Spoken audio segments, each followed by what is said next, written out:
بسم الله الرحمن الرحيم الحمد لله حمدا كثيرا طيبا مباركا فيه وأفضل الصلاة وأتم التسليم على سيدنا محمد وعلى آله وصحبه أجمعين. السلام عليكم ورحمة الله وبركاته. لقد كنت في غفلة من هذا فكشفنا عنك غطاءك فبصرك اليوم حديد. لقد كنت, toi l'être humain, tu étais, toi l'être humain, في غفلة عن هذا, tu étais inconscient. Quand tu étais sur terre, tu ne t'étais pas imaginé que ce jour allait arriver. Au moment de la mort, lorsque le voile qui donne sur l'autre monde s'est levé, وَجَاءَتْ سَكْرَةُ الْمَوْتِ بِالْحَقِّ ذَلِكَ مَا كُنْتَ مِنْهُ تَحِيدٌ. Tu as, durant toute ta vie, fui cette vérité, la vérité de la mort. Mais quand elle est arrivée, tu as été surpris. Tu étais inconscient, tu étais distrait. Tu étais ailleurs. لقد كنت في غفلة عن هذا فكشفنا عنك غطاءك فبصرك اليوم حديد. Le ghita, c'est le voile, une couverture. Tu avais un voile sur tes yeux, tu ne voyais pas clair. C'est un voile symbolique, c'est-à-dire tu croyais que tu n'allais pas mourir, ou plutôt que tu allais mourir, mais le plus tard possible, à 99 ans par exemple. Tu avais toujours espoir que le lendemain serait pour toi une nouvelle occasion pour essayer de faire le maximum de choses qui te plaisent. Donc tu repoussais la mort, les gens autour de toi mouraient, ils étaient des signaux, des rappels, mais vite tu oubliais le rappel. Ou peut-être même tu t'en fichais. Ouais. Tu sais, on y voit des morts, ça leur fait ni chaud ni froid. Moi j'ai assisté une fois avec 2 personnes au lavage mortuaire. C'était le premier lavage mortuaire de la vie. C'est en 1986, peut-être même 85, je ne sais plus. Première fois, hein, quelqu'un que je connaissais qui est décédé. Les 2 personnes, des imams qui lavaient le mort, et moi j'étais là comme commis, hein, je les aidais. Pendant qu'il lavait le mort, il parlait et rigolait. Il parlait et il rigolait. Moi je suis choqué, tu as un mort devant toi. Et ce qui m'a doublement choqué, c'est le fait qu'ils rigolaient. Ça leur faisait ni chaud ni froid. Alors c'est dû à quoi? C'est dû à l'habitude. Ouais, ils devaient en laver toutes les semaines, ça m'étonnerait. Ou, je sais pas, peut-être qu'ils s'en fichent, ils disent que ça n'arrive qu'aux autres. C'est terrible, hein. Normalement la mort ça doit être quoi? Ça doit être un choc, un rappel, ça doit nous faire peur. Et non. Il y a certains qui ont un cœur dur comme de la pierre. Summa qasat qulubuhum min ba'di zalik. Leurs cœurs sont devenus durs. Fahiya ashaddu qaswatan min al-hijara. Wa qalu qulubuna ghulfun.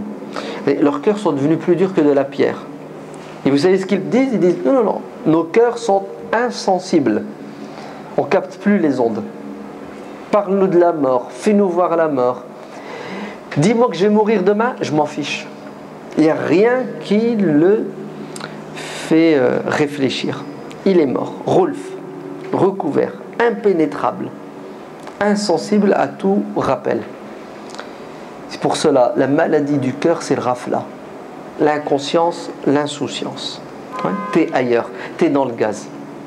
Imaginez-vous quelqu'un qui est drogué. Quelqu'un qui a bu, qui a perdu la raison. Il fait moins 20 degrés dehors, il est en t-shirt. Ça lui fait rien du tout. Vous savez pourquoi? Parce que l'alcool a inhibé ses sens. Hein, c'est le coma. Hein, on lui a fait une piqûre et il ne ressent plus rien du tout. Ben écoutez, il y a ce qu'on appelle l'ivresse de la dunya. Ouais. C'est quoi la dunya? La dunya, c'est les plaisirs qu'il y a sur terre. Eh ben, ces plaisirs, quand on les consomme plus qu'il ne faut, ou quand on se fait plaisir de manière haram, ça nous aveugle. يعلمون ظاهرا من الحياة الدنيا وهم عن الآخرة هم غافلون. Regardez, ils n'ont de science que la science matérielle, le physique, l'apparence. Ouais. Par contre, l'au-delà n'existe pas chez eux. Ils n'arrivent pas à faire la relation entre la vie d'ici-bas et la vie de l'au-delà. Où il y a une coupure. Pour eux, il n'y a que la vie d'ici-bas. Ouais. On n'a qu'une vie, il faut en profiter, disent-ils. Il faut s'éclater. Et ils sont distraits, ils sont aveugles, ils ne voient pas l'au-delà.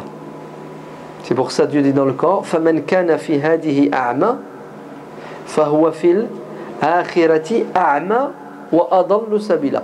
Celui qui sur terre était aveugle sera aveugle dans l'au-delà et il sera dans l'égarement total et manifeste. Ici sur terre, il était déjà égaré.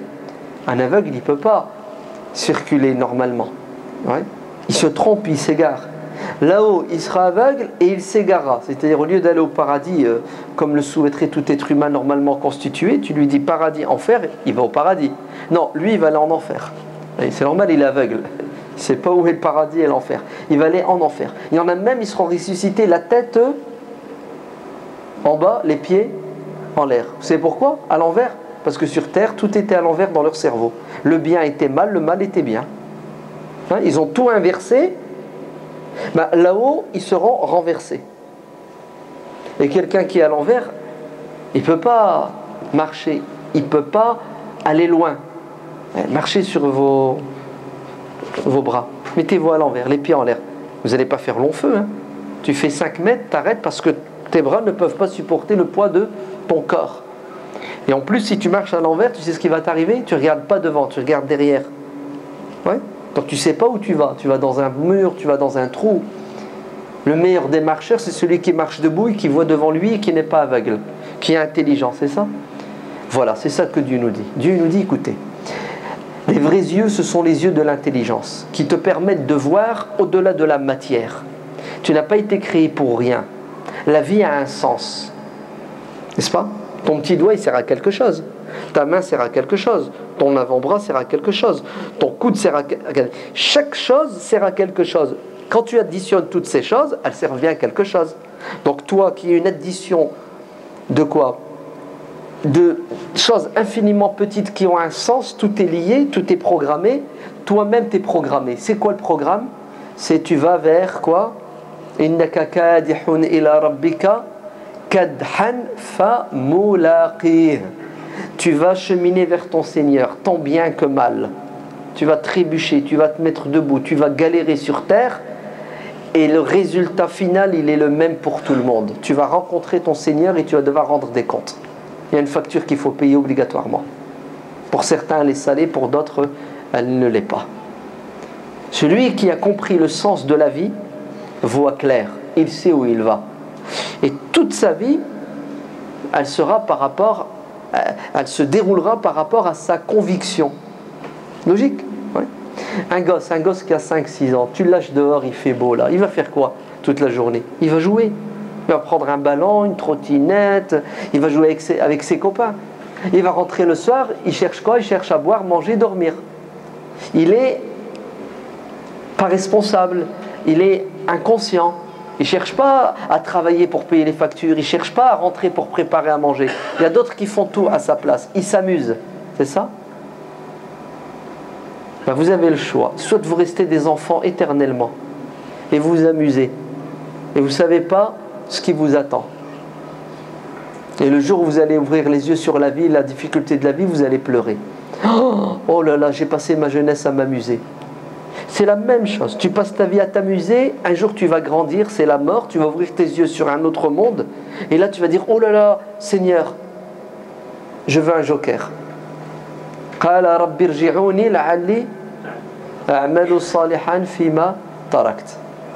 Dès que tu vas, les anges, tu vas les voir, la mort, première chose que tu dis, s'il te plaît Allah, laisse-moi du répit, 5 minutes. 5 minutes, pour faire quoi? Pour jouer? Passer un message? Manger? Laisse-moi 5 minutes pour faire du bien. Parce que tu as compris que maintenant la monnaie d'échange c'est le bien. C'est le bien. Tu as du bien, tu t'en sors. Tu as du mal, tu es cuit. Et comme le mec il sait très bien qu'il n'a rien foutu de sa vie, Ya Allah, donne-moi 5 minutes. Et vous savez ce que Dieu lui dit? Kalla innaha kalimatun huwa qailuha. Jamais. Ça c'est ce que tu dis, c'est ce que tu prétends. C'est du baratin là que tu es en train de mettre en avant. Ouais. Dire c'est pas possible. Tu vois les anges, tu sais, le rideau se lève, ouais. L'écran s'allume, ouais. Tu entres dans l'autre monde. Tu parles, tu dis Allah, laisse-moi du répit. Et Dieu te dit non, parce que tu es un menteur. C'est pas possible. Tu peux pas mentir, oui ou non? Tu vois la mort. Non, mieux que ça. On va mourir, Dieu va nous recréer. Ceux qui ne croyaient pas en Dieu, ceux qui étaient inconscients, drogués, hein, la dunya les a drogués, quand ils vont se retrouver devant Dieu, ils vont se mordre les doigts. Logique ou pas logique? Vous savez ce qu'ils vont dire? Ya Allah, remets-nous sur terre. Et tu verras qu'une fois qu'on sera sur terre, ça sera nickel. On va être des super musulmans. Logique ou pas logique? C'est ce que tu dis. Tu te fais attraper par les flics, le juge condamne, tu dis pitié. Je veux des circonstances. Wallah, je ne recommencerai plus. On l'a tous fait avec nos parents. Ouais. Quand tu te fais attraper, tu pleures, tu cries, papa, je ne recommencerai plus. Bah écoutez, le mec il est mort, le mec il a vécu dans la tombe, le mec il a été ressuscité, le mec qui voit le paradis, il voit l'enfer. Non, il ne voit pas le paradis, mais c'est que le paradis est là. Il entend l'enfer. L'enfer s'approche de lui. Il parle avec Dieu, Dieu lui parle. Il y a tous les ingrédients pour être un bon croyant sincère. Oui ou non? Vous savez ce qu'il dit? Seigneur, remettez-moi sur terre et je serai un bon croyant. Logique ou pas logique? Réponse de Dieu. Walau ruddu la'adu lima nuhu anhu wa innahum lakazibun.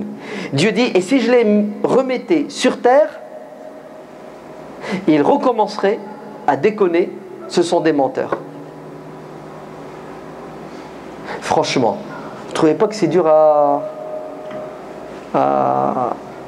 astaghfirullah, je fais dire une connerie. Allez, c'est dur à croire. Non, c'est... Imaginez-vous la scène, imagine-toi, c'est toi. Toi là, tu es devant Dieu, Dieu te parle, tu reconnais tout, tu fais le miskin, tu pleures, tu dis Allah, remets-moi sur terre, et tu verras, et une fois que tu es sur terre, une semaine après tu déconnes. Tu es capable de faire ça? Tu sais pourquoi tu ne vas pas le faire? Parce que tu t'es déjà fait avoir une fois. Bah ouais, pendant 60 ans tu déconnais, Allah il t'a attrapé, la mort. Tu ne peux pas dire que tu ne crois pas en Dieu. Il t'a parlé, tu lui as parlé. Tu as la foi ou tu n'as pas la foi? Non? Tu as tout vu. Tu as vu la tombe, les anges. Donc tu ne peux pas dire Seigneur, remets-moi sur terre, alors qu'au fond de toi-même, tu sais très bien que tu es en train d'arnaquer Dieu. Non, tu ne peux pas l'arnaquer. Tu sais qui c'est, ce que tu as dans la tête. Ça va, vous me suivez?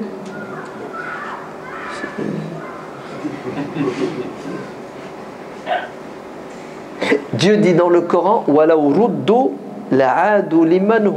si tu les remets sur terre, ils recommencent. Ce sont des menteurs. Non. Si Allah ne l'avait pas dit dans le Coran, j'y croirais pas. Là, ce verset là que je vous raconte, l'être humain comme Dieu le décrit dans le Coran, si Dieu ne l'avait pas dit dans le Coran, j'y croirais pas. Pourquoi?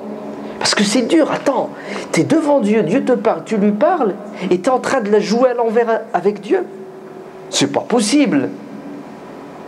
Si, c'est possible. C'est très possible. C'est pourquoi c'est possible? Parce qu'il y en a déjà qui l'a fait. Vous le connaissez, il s'appelle Shaitan. Est-ce que vous doutez un instant que Shaitan doutait de Dieu? Il ne peut pas douter de Dieu, il lui parle. Nous peut-être on a moins de...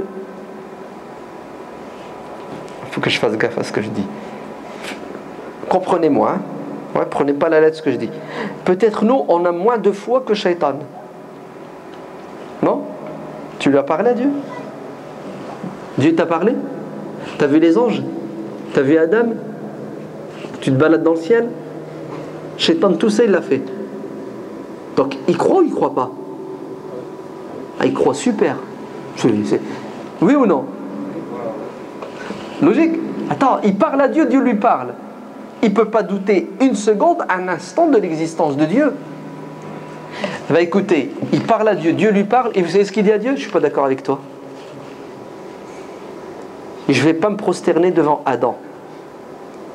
D'ailleurs, tu t'es trompé, Seigneur, tu n'aurais pas dû me dire de le saluer, tu aurais dû dire à Adam de me saluer. Parce que tu t'es trompé une seconde fois, parce que c'est pas Adam qui est meilleur que moi, mais c'est moi qui suis meilleur que lui. Oh là là là là là. Il est fou le mec. Vous savez comment il parle à Dieu?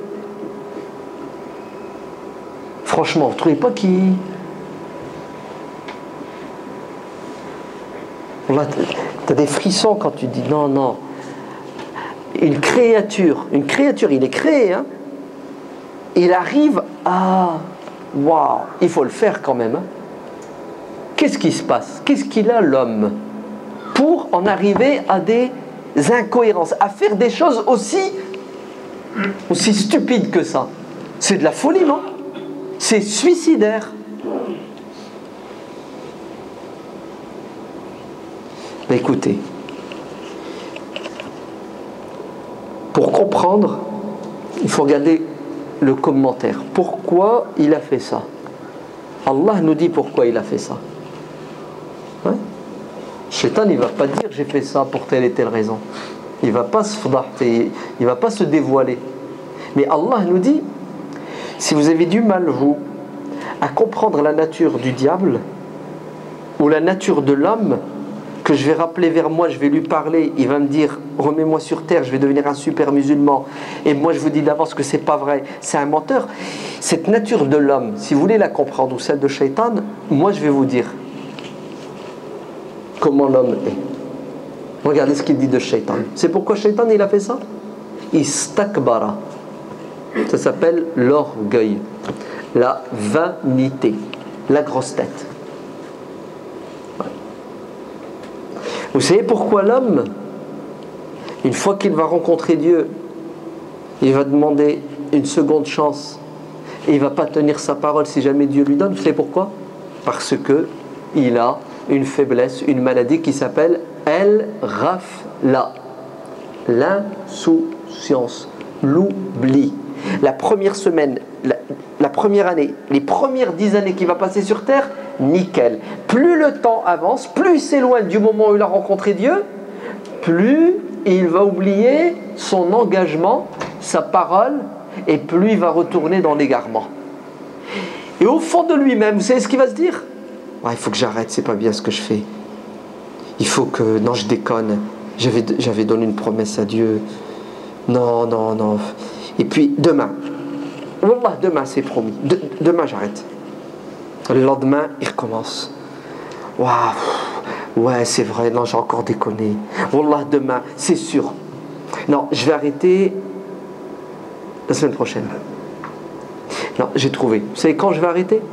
Quand je vais me marier. Dès que je vais me marier, je vais arrêter de déconner. Je vais plus sortir avec les filles, je vais plus fumer. Droit. Le mec, il s'est marié, il continue. Hein. Ouais. C'est bon, j'ai trouvé. Vous savez quand je vais arrêter? Dès que j'aurai un gosse. Là, je vais devenir sérieux. Attends, ça se fait pas. Ouais, déconner alors que t'as des... Oh, il continue. C'est bon, j'ai trouvé. Vous savez quand je vais arrêter? Quand je vais aller au pèlerinage. Je vais aller au pèlerinage. Je vais revenir, nickel. Attends, je vais quand même pas déconner après le pèlerinage. Ouais. Il va au pèlerinage, il revient 15 jours. Pas plus. Non, vous savez quand il va arrêter? Juste avant de mourir. Et c'est vrai. Avant de mourir, il dit « Ya Allah, j'arrête. » Quoi, t'arrêtes? Tu déconnes, toi? Non, c'est parce que Pharaon a fait. Pharaon. Il en a vu des miracles ou il n'en a pas vu? Laqad alimta. Regardez ce que Dieu dit de Pharaon via la bouche de Moïse. Regardez. Moussa dit à Pharaon, Laqad alimta ma anzala haoulay.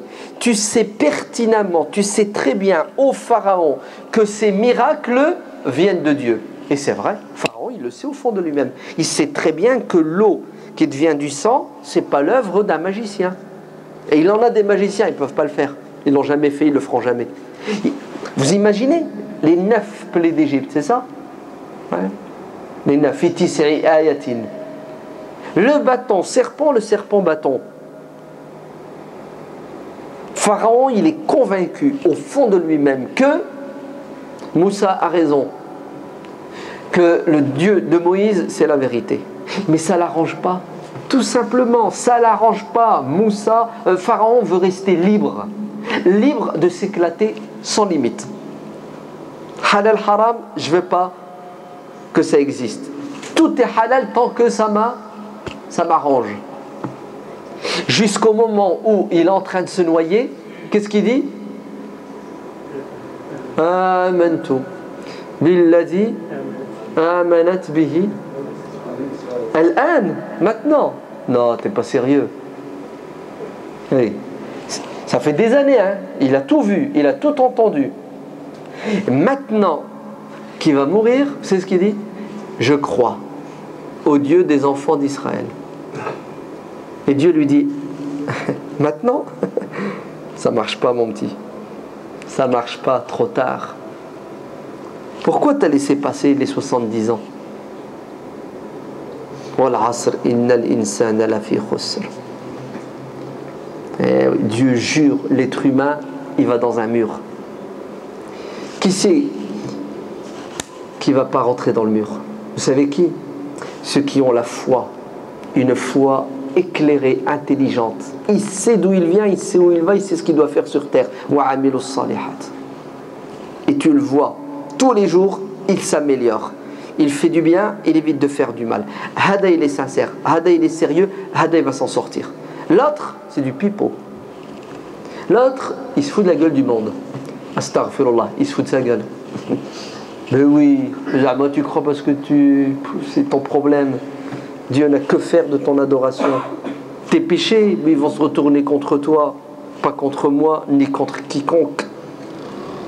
Vous savez comment l'être humain manque d'intelligence? Lahum, ils ont des yeux, mais ils ne voient pas. Ils ont des oreilles, mais ils n'entendent pas. Ils ont qulub, l'intelligence, mais ils ne réfléchissent pas. Hum kal an'am, ils ressemblent aux animaux. Bal hum adal, ils sont plus égarés que les animaux. Tu sais pourquoi? Hum ghafilun, ils sont distraits. Ya'kuluna wa yatamatta'una wa yulhihim al-amal. Ils mangent. Il faut rester en vie. Il faut boire, manger, respirer, c'est ça. Il faut se chauffer, il faut s'habiller. Ça, ce sont les nécessités. Non. Tu sais ce qu'ils font en plus? Ils jouissent, ils profitent de la vie, comme on dit, sans limite. Ya'kulun, donc ils font tout pour rester en vie et ils s'éclatent. Yatamatta'un, ils jouissent, ils profitent de la vie. Regarde. Wa yulhihimul amal. Ils sont distraits. Ils pensent qu'ils auront longue vie. Ils pensent que ça ne va pas s'arrêter. Ils pensent que c'est bon.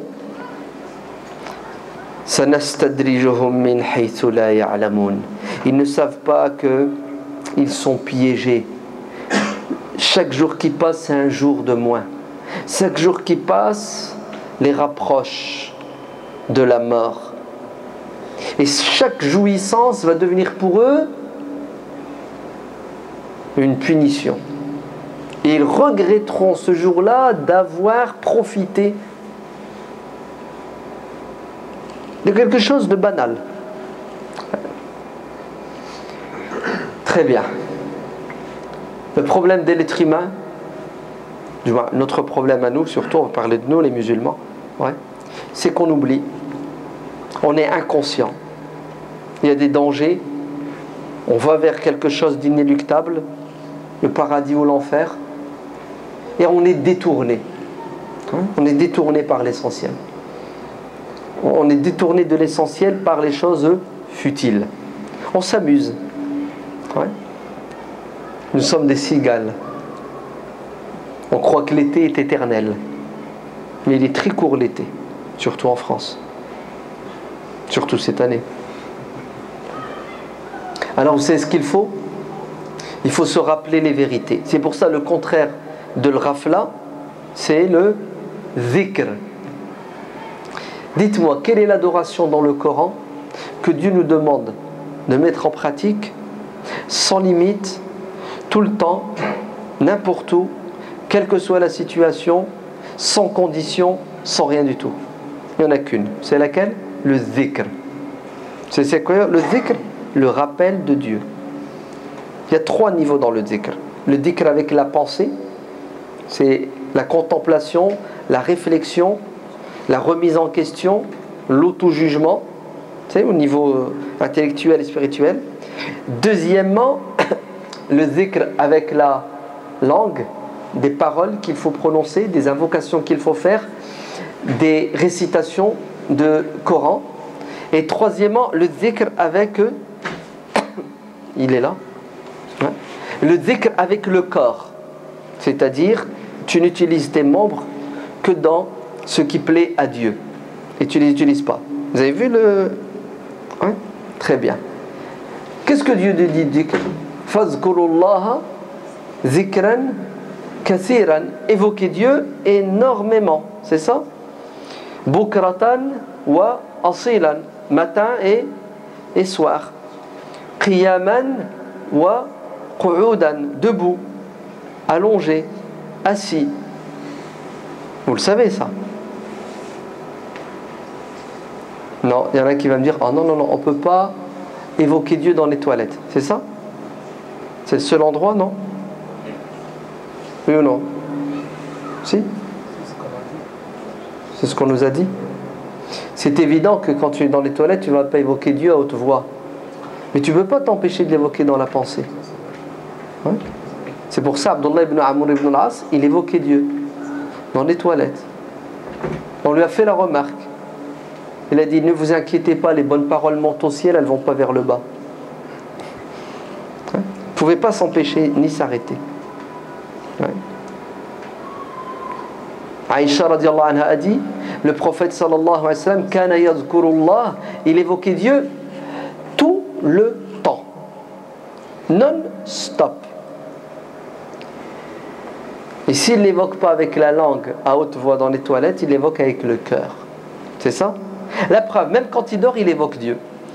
Puisqu'il a dit: mon corps dort, mais mon cœur ne dort pas.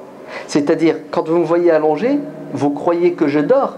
Oui, je dors physiquement, mais pas spirituellement. Mon âme, elle est vivante. Hein? Elle n'est pas en mode pause pendant que je dors. Non, non, non, non. Le prophète ne connaît pas l'interruption. Abadan. Tout ce qu'il fait, quand il est éveillé ou quand il est endormi, est comptabilisé comme adoration parce qu'il n'est jamais distrait. Il n'oublie pas. Du moins, il n'oublie pas d'adorer Dieu. Il peut se tromper, il peut oublier comme un être humain, mais adorer Dieu, jamais. Ouais. Alors, vous savez, c'est quoi le remède contre l'insouciance, l'inconscience? 1. Revisiter notre foi, notre aqidah. C'est-à-dire savoir qui nous sommes, d'où nous venons, où allons-nous. C'est pour ça, de temps en temps, il faut des rappels sur le paradis, l'enfer, la mort, le jugement, la tombe. Tout ça, il faut en parler. Où tu lis. D'accord? Parce que tu vas oublier. C'est pour ça les hadiths disent: allez au cimetière. Pourquoi on doit aller au cimetière?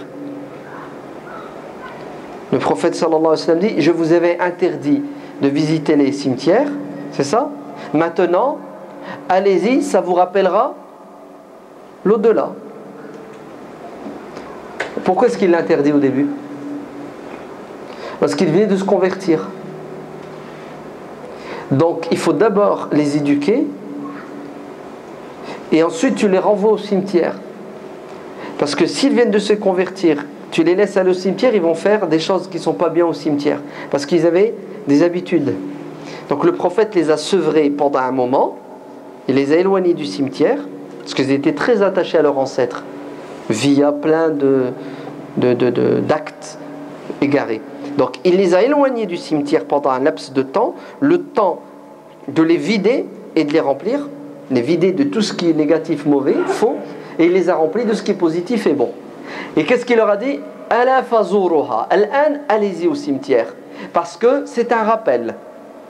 Ça va vous rappeler la mort. Et la femme, elle peut y aller au cimetière?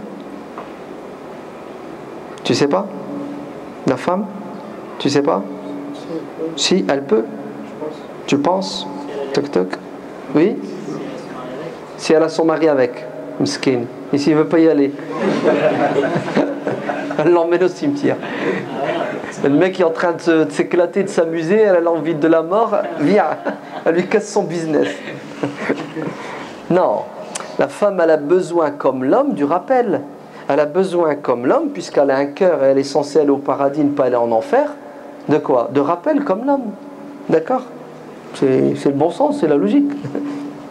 Non, mais au cas où certains diraient non, il ne faut pas. Ah oui, c'est vrai. Il y a un hadith. Le prophète sallallahu alayhi wa sallam a dit La'anallahu zuwarat al-qubur. Dieu a maudit celle qui quoi? Traduisez? Qui visite constamment. Ah, c'est bien. Toi, tu connais l'arabe. Celle qui visite trop. Ouais, celle qui squatte le cimetière 24 heures sur 24, comme ça elle ne fait pas la vaisselle. Ouais. Oui, celle-là, c'est pas bon. Si le hadith est sahih, certains disent qu'il est faible.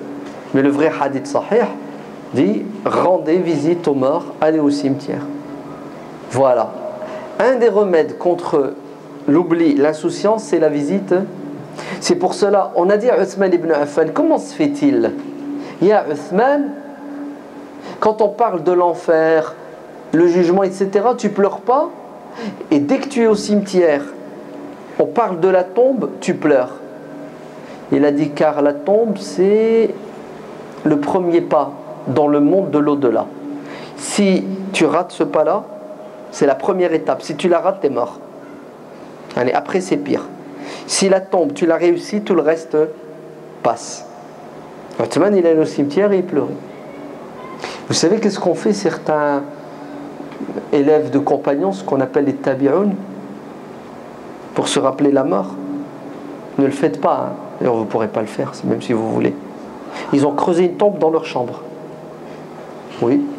Avant, ils n'avaient pas de carrelage ni dalles de béton, ils n'avaient pas de voisins en dessous.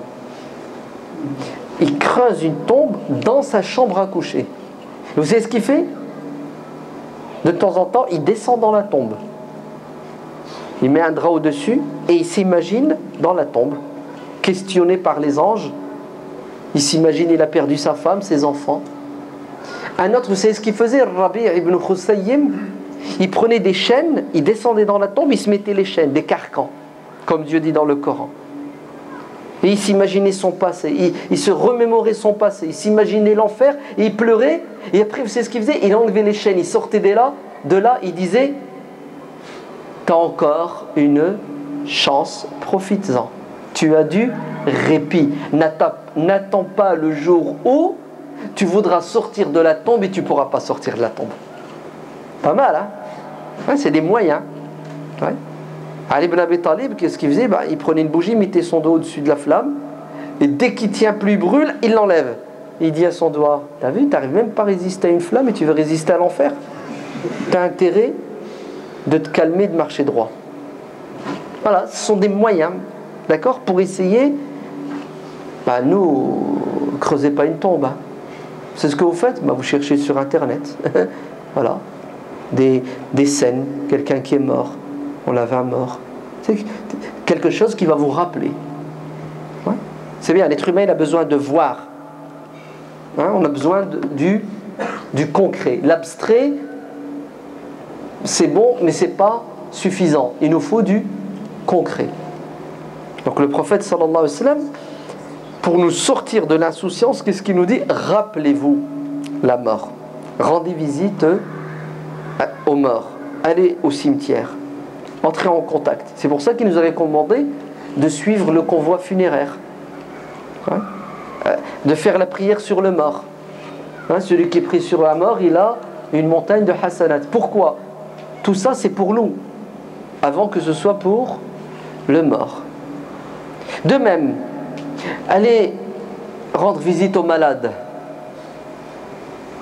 aller dans le service gérontologie, les vieux, aller dans les hospices, les mouroirs, les maisons de retraite, aller voir ce qui nous attend. Là tu flippes, tu dis un jour je vais être à cette place. Et si tu es à cette place, dis alhamdoulilah, parce que tu peux ne pas atteindre cette place là. Oui ou non? Donc un jour je vais être là-bas. Malheur à moi ce jour-là. Tu sais ce jour-là qu'est-ce que tu vas demander? Tu vas demander une chose: Ya Rab, redonne-moi de la santé. Le prophète sallallahu alayhi wa sallam a dit deux choses. Dieu les a données aux êtres humains, mais les êtres humains ne connaissent pas leur valeur et l'importance. La santé et le temps. On est en bonne santé, on ne fait pas ce qu'il faut pour faire le maximum de bonnes choses. On a du temps, on le tue, on le gaspille. Le jour où on n'aura plus de temps, Ya Allah, donne-moi 5 minutes, tu ne les auras pas. Le jour où on n'aura plus de santé, Ya Allah, je veux redevenir jeune. Trop tard. Ouais. Vous avez vu comment on est inconscient? Fatima bint Sirin, radiyallahu anha. C'est ce qu'elle disait aux jeunes quand elle leur parlait. Parce qu'avant, les femmes qui avaient de la science dispensaient leur savoir. Oui, elles donnaient des cours à la mosquée aux hommes et aux femmes. Parce que c'est pas haram à une femme de parler à des hommes. Ce qui est haram à un homme, c'est de dire n'importe quoi à une femme. Ou à une femme de dire n'importe quoi à un homme. Mais si une femme elle a du savoir, elle prend le micro et elle parle et elle guide les gens, c'est quoi? C'est bien ou c'est pas bien? Non, c'est nécessaire. C'est même obligatoire pour elle puisqu'elle ne doit pas taire son... Logique ou pas logique? Oui, mais c'est ce qu'elles ont fait. Ouais. Mais vous accepteriez qu'une femme s'assoie à ma place et vous fasse un dars?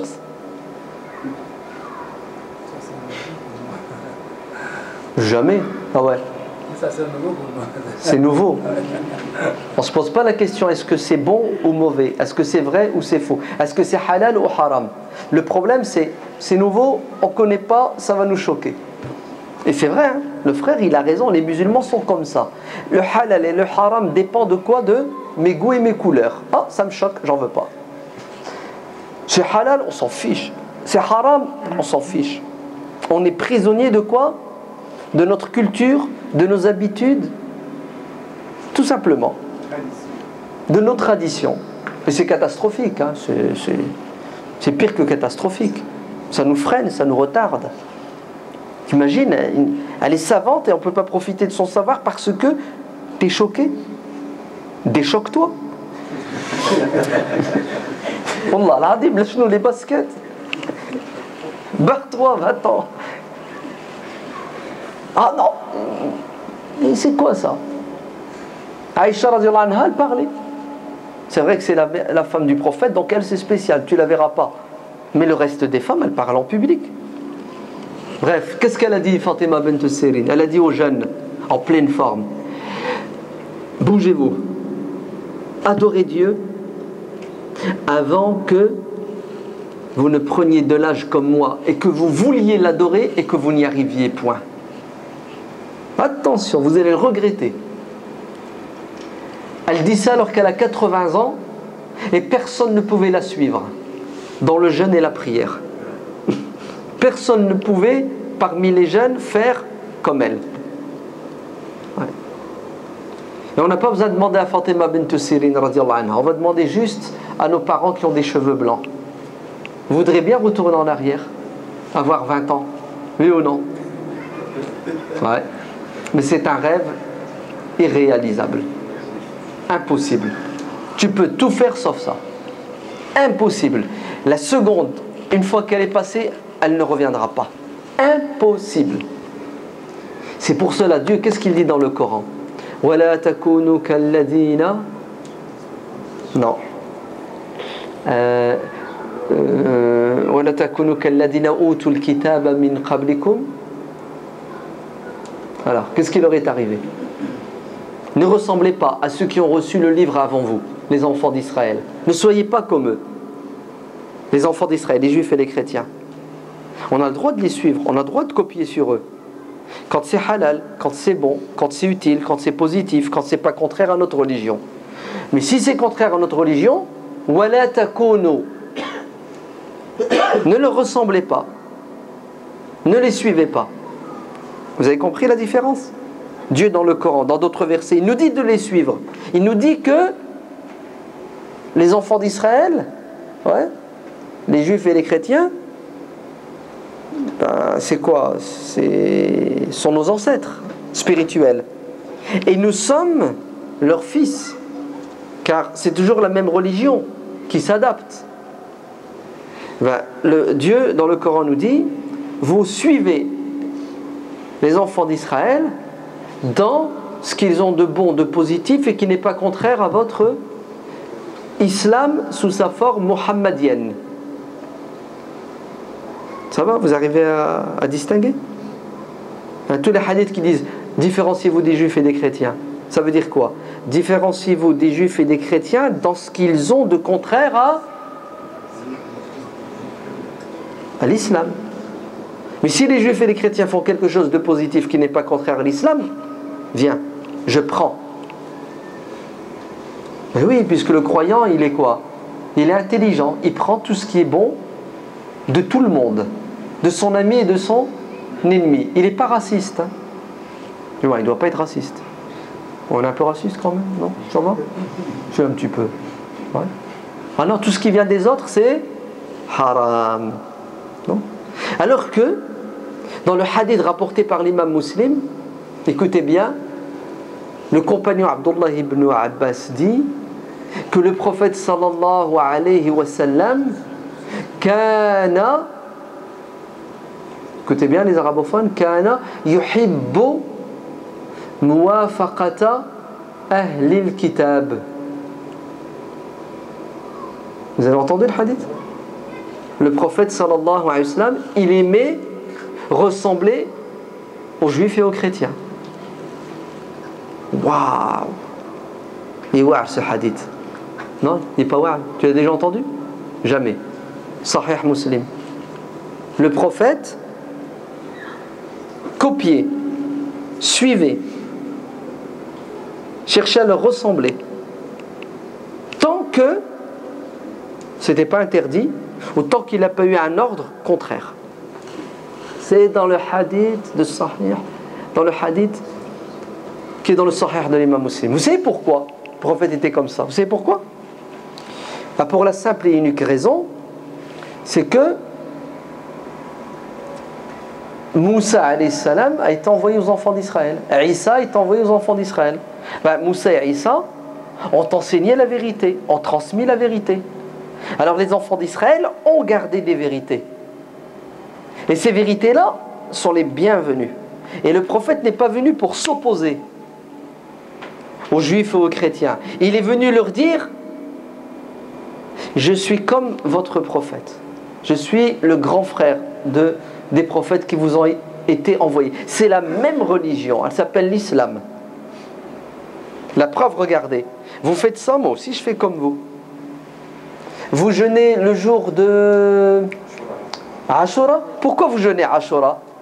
C'est le jour où Dieu a noyé Pharaon, c'est ça? Et il a sauvé Moussa et son peuple. Qu'est-ce qu'il a dit le prophète? Moi je vais le jeûner. Vous avez vu? Il ne s'est pas opposé. Il faisait quelque chose de bien. Il jeûnait, oui ou non? C'est bien le jeûne ou c'est pas bien? Pourquoi il jeûnait? Pour une raison qui est bonne ou qui n'est pas bonne? Le prophète, il a pris ou l'a pas pris? Il a pris. Vous avez vu? À la Mecque, il se coiffait d'une manière. Ouais. D'accord? Il arrive à Médine, il voit que les Juifs se coiffent d'une manière. Il a fait quoi? Il a changé sa coiffe. Et il a adopté la coiffe des Juifs de Médine. Ouais. Ils se coiffent comme eux. Vous savez pourquoi? Parce que le prophète a un objectif. C'est de les attirer et non pas de les repousser. Vous avez compris? Il n'est pas venu pour les choquer. Il est venu avec une stratégie qui est la suivante.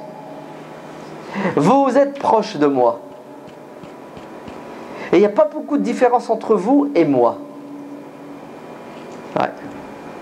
Écoutez-moi, vous allez voir. Et d'ailleurs, le prophète sallallahu alayhi wa sallam suivait la charia des enfants d'Israël. Jusqu'à ce que Dieu lui dise, ça tu laisses tomber, ça tu le fais, ça tu laisses tomber.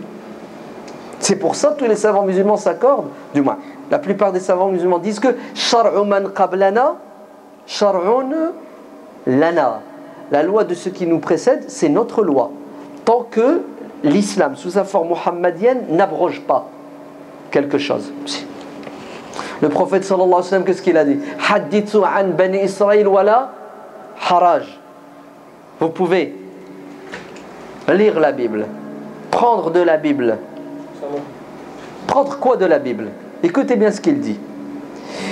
Si les juifs et les chrétiens disent quelque chose qui est contraire au Coran, à la poubelle.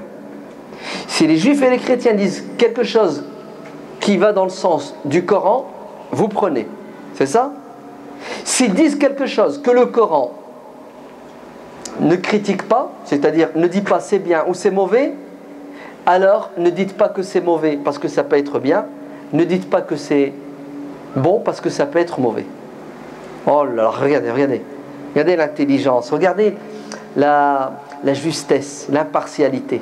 Vous avez vu comment le croyant il doit être? Donc Dieu dit dans le Coran, وَلَا تَكُونُوا كَالَّذِينَ أُوتُوا الْكِتَابَ مِنْ قَبْلِكُمْ. Ne ressemblez pas aux enfants d'Israël qui vous ont précédés et qui ont reçu la révélation. Vous savez ce qu'ils ont fait? Écoutez bien ce qu'ils ont fait. طَالَ عَلَيْهِمُ الْأَمَلْ فَقَسَتْ قُلُوبُهُمْ. Qu'est-ce que ça veut dire? Pourquoi on ne doit pas leur ressembler dans ça? طَالَ عَلَيْهِمُ الْأَمَلْ, c'est une maladie du cœur qui s'appelle Toulul Amal. Hassan al-Basri radiyallahu anhu dit 4 choses tuent le cœur. Toulul Amal, c'est-à-dire le fait de croire et de penser que l'on va vivre le plus longtemps possible.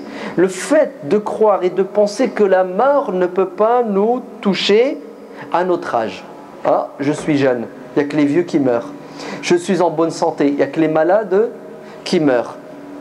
Ah, pour mourir, il faut mourir d'un accident de voiture. Je ne peux pas mourir dans ma lit en regardant la télé. Alors qu'est-ce que tu développes comme posture psychologique? Waouh, j'ai de l'espoir, je suis libre, j'ai aucun obstacle devant moi, je peux faire ce que je veux, je peux m'éclater.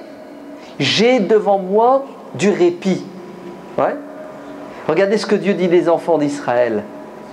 Ils croyaient qu'ils étaient éternels, que ça allait durer longtemps. De ce fait, leurs cœurs sont devenus durs. Vous avez compris?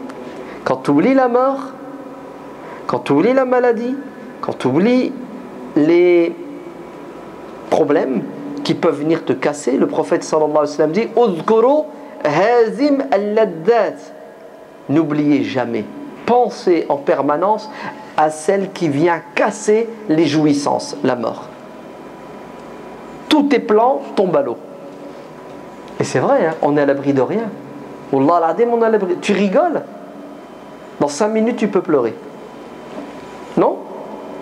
5 minutes, même pas, astaghfirullah, 2 secondes, ta vie bascule. C'est pour cela le prophète sallallahu alayhi wa sallam a dit, si tu te réveilles le matin, en bonne santé, mets-toi dans la tête que tu peux mourir le soir. Bonne ou mauvaise santé, c'est kiff-kiff. La mort, c'est la mort. Imagine-toi que c'est le dernier jour. Tu fais quoi? Imaginez-vous, c'est le dernier jour. Tu fais quoi? 1, tu ne feras pas de mal ce jour-là. 2, tu vas faire le maximum de bien. 3, tu vas essayer de rester le plus longtemps possible avec ceux que tu aimes. Vrai ou faux? Voilà. Automatiquement, quand tu as à l'esprit que tu peux mourir le soir, la journée, nickel le mec, super. Tu ne repousses pas au lendemain ce que tu dois faire aujourd'hui, puisque le lendemain n'existe pas. Le soir, dit le hadith, mets-toi dans la tête que demain matin, tu ne te réveilleras pas. Tu fais quoi la nuit? Tu fais quoi? Tu pries? Non. Tu restes sur Internet. Bah oui. Toute la soirée, tu joues. Tu tues. Tu tires. Non, c'est pas ce que font nos jeunes. Qiyam al-Layl, ça s'appelle. 2013, version 2013. Veiller la nuit. Veiller dans quoi? Wallah al-Adim. L'insouciance totale. Bref, là. Le mec a 30 ans, il est marié, il a 2 gosses ou 3. Il joue en réseau avec ses copains. Il joue au foot. À la rigueur, avant, on jouait au foot. On mettait des baskets, on sortait, on jouait au foot. Tu vois, il y avait du sport, il y a de la rigolade, un peu de dabza aussi, un peu de bagarre. Ouais. Là, tout est virtuel. Tout est faux. Vous n'avez pas remarqué? Tout est faux, tout est virtuel. Il n'y a aucun siècle qui connaît et qui a connu ce qu'on vit aujourd'hui. Notre vie, c'est quoi? C'est du vent. Regardez le nombre de temps que passent les gens sur le virtuel. Le téléphone, Internet. Regardez.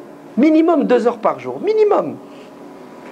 Regardez les gosses. Regardez les gosses. Ils grandissent avec 2, 3, 4 heures de jeu par jour. Et vous savez ce que c'est que le jeu, hein? Est-ce que vous savez qu'il y a des mordus, des jeux, 8 heures, il ne bouge pas de sa chaise? Il faut qu'il craque, il faut qu'il atteigne le 8e monde. Est-ce que vous savez qu'il y a des mecs qui mettent des couches?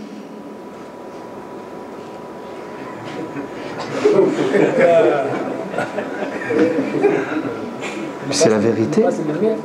Il ne bouge pas. T'es mal, il va aux toilettes, mais il est mort le mec. Naam, c'est une drogue. C'est une drogue. Est-ce que c'est qu'il y a des divorces à cause de ça? Le mec qui rentre du boulot quand il boulotte, parce que généralement ces mecs-là ils boulottent pas, mais admettons, il rentre du boulot, au lieu de s'occuper de sa femme et de ses enfants, parce qu'il a toute la journée, elle l'attend, hein. Il va rentrer quand, chéri? T'as plus de chéri. Ton chéri, il chérit Internet. Et il est sur Internet pendant 2 heures, 4 heures, 5 heures. Sa femme, elle l'attend. À la fin, elle dort. Ayat, fini. Un jour, une semaine. Elle n'a plus de mari. Elle a un fantôme à la maison. En fait, il n'est pas là. Physiquement, il est là. Mais sentimentalement, intellectuellement, psychologiquement, il n'est pas là. Ouais. C'est pire que la drogue. Vous entendez? Là, ces moyens de communication aujourd'hui. Ça nous a tués, ça nous a détournés de l'essentiel. Je ne vous dis pas que ça nous a détournés de Dieu. Déjà avant, les gens, ils étaient détournés de Dieu par autre chose. Ça nous a même détournés de ceux qu'on est censé aimer, qui nous aiment, ceux qui sont censés attendre de nous des... Oh, c'est la catastrophe. Ouais. Alors il faut se réveiller avant qu'il ne soit trop tard. Il faut savoir pourquoi Dieu nous a créés, qu'est-ce qu'on fait sur terre. Il ne faut jamais oublier le sens de la vie, l'objectif. Vous entendez? C'est très important. Et il faut travailler avec des programmes. Je sais où je vais. Aujourd'hui, je vais faire ça. La semaine, je vais faire ça. Le mois, je vais faire ça. L'année, je vais faire ça. Ouais. Celui qui ne travaille pas avec un calepin, un planning, les journées passent et se ressemblent. Vous entendez? Il s'ennuie. Il s'ennuie, il n'y a pas de projet dans la vie. C'est ça le rafla. Le rafla, c'est tu t'ennuies. Tu tues le temps. Tu atteins de la maladie de Baudelaire, le spleen. Et automatiquement, tu fais quoi? Tu dévies. L'imam Ibn al-Qayyim dit, écoutez bien, il dit, si tu ne t'occupes pas, Shaitan s'occupe de toi. Ouais. Le moulin, avant, tourne tant qu'il y a du vent. Si tu mets du grain, il te donne du blé. Si tu mets des cailloux, il te donne de la poussière. L'être humain tourne, il est en mouvement perpétuel. Soit il s'occupe avec des projets clairs et définis, et ça donne des résultats positifs, ou soit il est inconscient qu'il est en mouvement, et à ce moment-là, Shaitan plante, greffe dans les tréfonds de son âme tout ce qui est négatif et qui le pousse à agir de manière suicidaire. Il fait ce qui est dangereux, ce qui est mauvais pour lui. Il faut ouvrir les yeux sur la vérité, la réalité de la vie. Il faut avoir à l'esprit l'au-delà en permanence.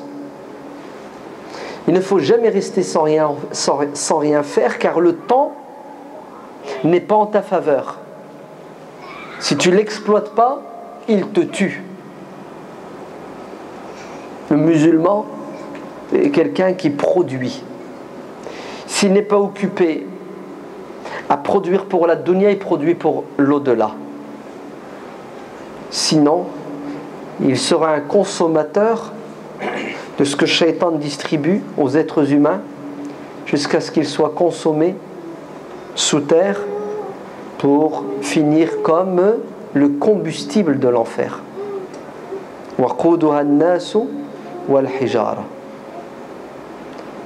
Et la solution contre l'insouciance, c'est quoi? C'est la prise de conscience, la science, la réflexion, la pratique scrupuleuse de la religion, le dhikr. Apprenez à évoquer Dieu. À évoquer Dieu à des moments précis de la journée, le matin et le soir, quand vous faites des choses, quand vous êtes occupé, occupez votre esprit. En bossant, tu dis dans ta tête Subhanallah, Alhamdulillah, Allahu Akbar. Tu récites du Coran. Tu marches, tu récites le Coran. Regarde, d'ici jusqu'à ta maison, tu es capable de lire le Coran 30 fois. Tu sais comment? Tu dis Bismillahirrahmanirrahim, Qul huwallahu ahad, Allahu samad, lam yalid wa lam yulad, wa lam yakul lahu kufuwan ahad. 6 secondes. Bismillahirrahmanirrahim, Qul huwallahu ahad, Allahu samad, lam yalid wa lam yulad, wa lam yakul lahu kufuwan ahad.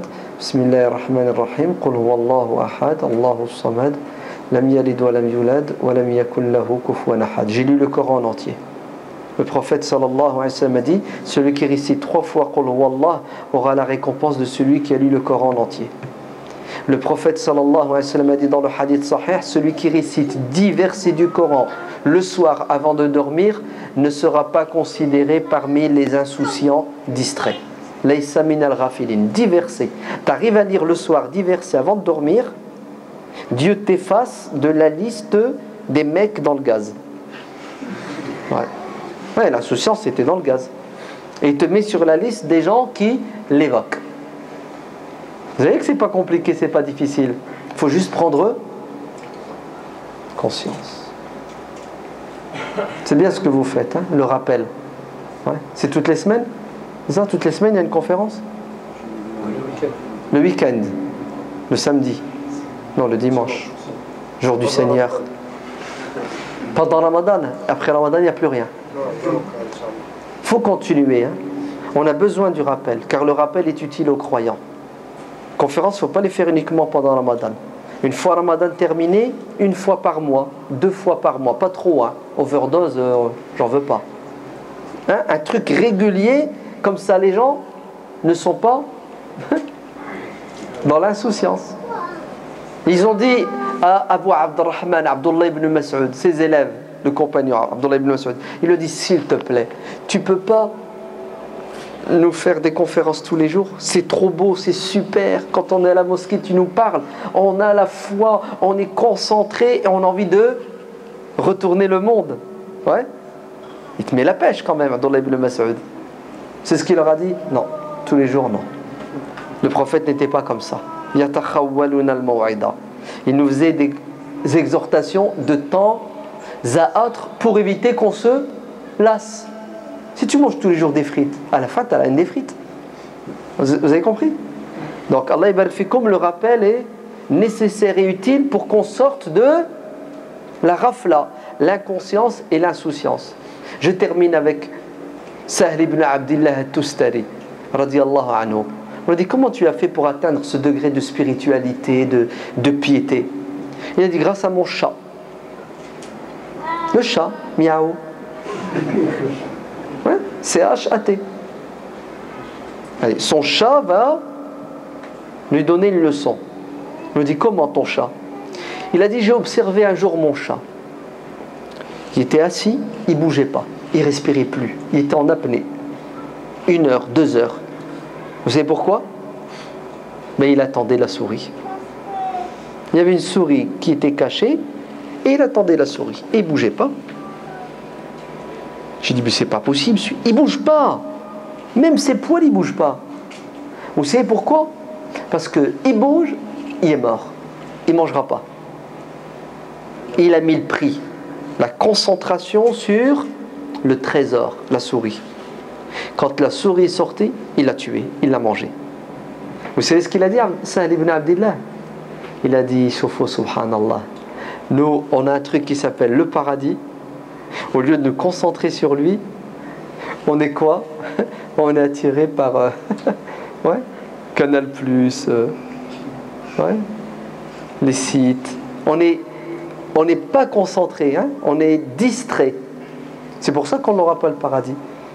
Un jour, Abdullah ibn al-Mubarak a vu quelqu'un qui était assis en train de demander à Dieu le paradis, et par terre il y avait des cailloux. Puis il touchait les cailloux. Puis Abdullah le voit, il fait des du'as, puis il s'amuse. Mais il fait des du'as, puis il joue avec sa barbe. Ouais. Mais il fait des du'as, puis il envoie des textos en même temps. L'imam il fait des du'as, puis lui il envoie un texto. Amin, amin, amin, amin. Ça existe? Non? Ah oui. Le prophète alayhi salam a dit, faites des du'as en vous concentrant sur le fait que Dieu va vous répondre. Hakada il dit.